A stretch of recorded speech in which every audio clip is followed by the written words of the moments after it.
If you don't decide the priorities or standards for your home, something or someone else will. Whether that's trends, culture, societal systems, religious institutions, extended family, friends. Let me share an example of how in our home we put up a very intentional boundary before culture or technological trends dictated that for our family. After smartphones exploded around 2010, and then when social media began influencing our culture, my husband and I became very cautious with how we were going to let this in our home. I researched and read a lot about how these platforms, these social media platforms, were designed and engineered. We made a decision that smartphones and data plans would not be allowed for our kids until they became to a more mature developmental age. And for some reference, we have 3 kids with one on the way, ages 17, 14, and 9 currently. About a year ago, our daughter, then 16, decided that she felt she was ready for a smartphone. So my husband and I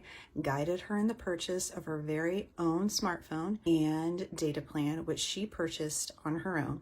Then fast forward another year, now she's 17, and she just recently came to us, Mom and Dad, I think that I'm ready for an Instagram account. Just for a frame of reference, this is after years of us mentoring, guiding, and normalizing the dangers that a social media can have on us as humans. Specifically, the impact that it can have on you before you are developmentally ready. And as parents, we didn't just say, oh, okay, well, since you're ready for this Insta account, go ahead and download and we'll just hope for the best. We created an intentional course of action. Before she could download and have Insta on her phone, we required her to read this book.